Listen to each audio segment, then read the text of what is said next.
वंदे मातरम।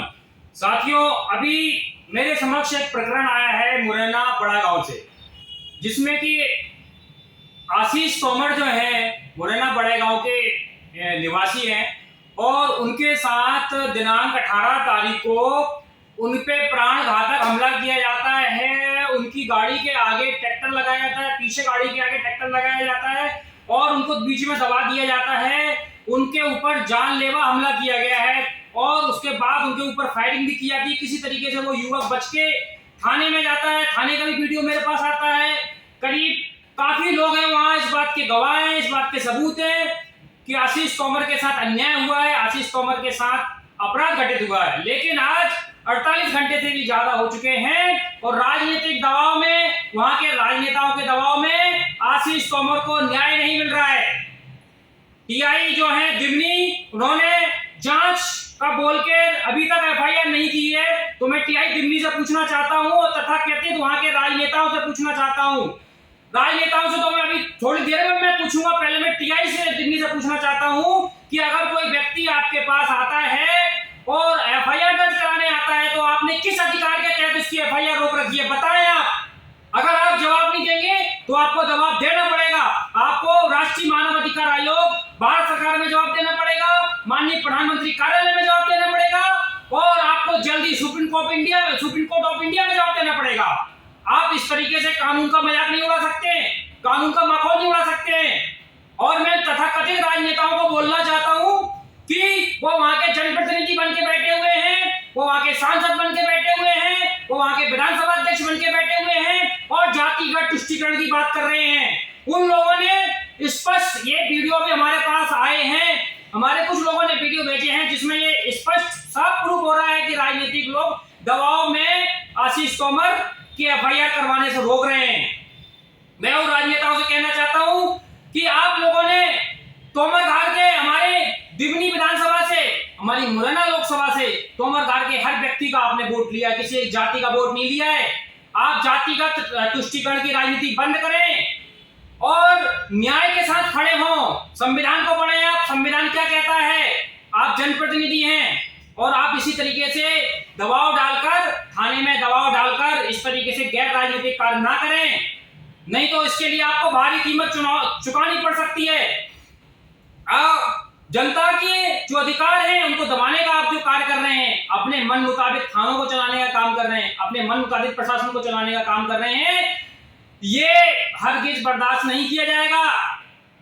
और जो आज तोमर घाट और जो हमारे बड़ा गांव के जो हमारे आशीष तोमर के साथ अन्याय हुआ है, उस पर भी अगर आप सोचते हैं कि आप दबा लेंगे और उसको न्याय से वंचित कर देंगे तो ये कदाचित नहीं होने दूंगा मैं। और मैं रवि सिंह तोमर ईंट से ईंट बजा दूंगा और आशीष तोमर को न्याय दिलवा के रहेंगे हम। और साथ ही मैं उन सभी तथाकथित राजनेताओं को, जनप्रतिनिधियों को और जिला प्रशासन को ये चेताना चाहता हूं कि आप ये मत भूलें कि मुरैना बड़ा गांव का निवासी आशीष तोमर हो या समस्त तोमर घाट के निवासी हो, आप उनके अधिकारों का, उनका शोषण नहीं कर सकते हैं। क्या वो इंसान नहीं है? क्या उनके कोई अधिकार नहीं है? क्या वो भारत देश से बाहर निवास करते हैं? क्या वो भारत के नागरिक नहीं है? आप एक जाति को संतुष्ट करने के लिए जातिगत राजनीति कर रहे हैं, प्रशासन के अधिकारी जातिगत राजनीति कर रहे हैं, जो पुलिस के जो अधिकारी हैं वो जातिगत राजनीति कर रहे हैं। आप क्या सोच रहे हैं? आप क्या सोच रहे हैं कि ये जो तोमर घाट के हमारे जो वीर योद्धा हैं ये शांत बैठेंगे? क्या ये अपनी आवाज उठा सकते हैं? क्या लोकतंत्र में इनको आवाज उठाने के लिए या इनको अपनी बात या अपना आक्रोश व्यक्त करने के लिए क्या रोक सकते हैं इनको? आप ना भूलें कि ये उन वीरों और महावीरों की संतानें हैं जो कोई आपराधिक जाति नहीं है। तोमर घाट के वीर योद्धा कोई आपराधिक जाति नहीं है या कोई अपराधी नहीं है। ये लोग वो वीर हैं जब 1390 में दिल्ली में मुगलों की सल्तनत थी, तुर्कों की सल्तनत थी, तुगलकों की सल्तनत थी, उस समय ग्वालियर में स्वतंत्र तोमर वंश की स्थापना कराने में इन लोगों का योगदान था। और कभी आप जिस मुरैना जिले में बैठे हैं, 1947 से पहले इस मुरैना जिले को तोमर घाट जिला बोला जाता था। हम जातिगत राजनीति नहीं करते, हम जातिगत राजनीति को भूल चुके हैं, हम अपने बलिदानों को भी भूल चुके हैं। कि किस तरीके से हमारे वीर तोमर योद्धाओं ने, तोमर घाट के लोगों ने, ये जो मुरैना बड़ा गांव आप जिसको आप देख रहे हैं ना, ये बॉर्डर पे हुआ करते गांव हुआ करते थे ये तोमर घाट के। तो जब उधर से दिल्ली से जब लोधी, इब्राहिम लोधी जो पठान, जो तुर्की जो आते थे वहां से विद्रोही, तो उनको रोकने का काम ये किया करते थे। चाहे राणा सांगा ने जो लड़ाई लड़ी थी बाबर के विरुद्ध, उसमें भी तोमर घाट के वीर योद्धाओं ने अपनी छाती पे तोपों के गोले लिए थे। ये वीर योद्धा है ये। हम जातिगत राजनीति नहीं करते, लेकिन अब जाति में बात आ गई है तो हमारा स्वाभिमान हमें भी बताना पड़ेगा कि हमारे पूर्वजों ने क्या किया, हमारे संस्कार क्या है। और हम आज इस संविधान में अगर हमारे साथ अन्याय हो रहा है तो हमें वो सब चीज याद दिलाने के लिए आपको बोलना पड़ता है। ये स्वतंत्र तोमर वंश की 200 साल तक ग्वालियर चंबल संभाग में स्थापना करके विदेशी आक्रांताओं से, विदेशी शक्तियों से बचाने वाला ये तोमर घाट जिला है। 1390 से 1586 तक, चाहे वो दिल्ली का तुगलक वंश हो, पूरे भारत में तुगलकों का राज था, लेकिन उस समय 1394 में तोमर घाट के राजा वीर सिंह देव ने स्वतंत्र तोमर वंश की स्थापना करी।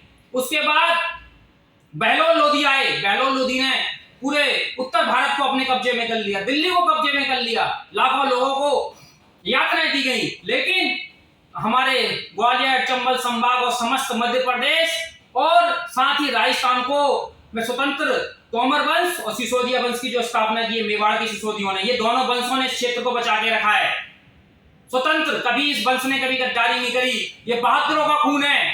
कोई विवाद इस तोमर घाट के जिले से नहीं जुड़ा है। यहाँ वीर योद्धा की जन्म की भूमि है। चाहे राम प्रसाद बिस्मिल हो, राम प्रसाद बिस्मिल तोमर घाट के बरवई गांव के निवासी थे।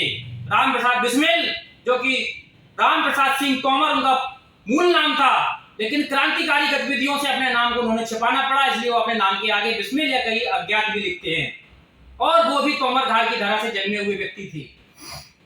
तोमर घाट की इस धरा ने वीर योद्धाओं को जन्म दिया है, क्रांतिकारियों को जन्म दिया है।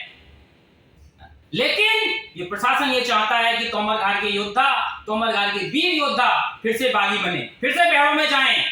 ये इस तरीके से सिचुएशन लाके जनप्रतिनिधि जो तथाकथित अपने बेटों के लिए, अपने बच्चों को आगे बढ़ाने के लिए घूमते हैं और वोट के लिए ये तोमर घाट में जाते हैं। लेकिन आज तथाकथित राजनेता भी यही चाहते हैं कि इनमें बागी बने, इनमें गुंडे बने, ये अपने अधिकारों की लड़ाई के लिए गलत रास्ते अपनाएं। प्रशासन क्या चाहता है कि इस तरीके से आप पक्षपात करेंगे, हैं?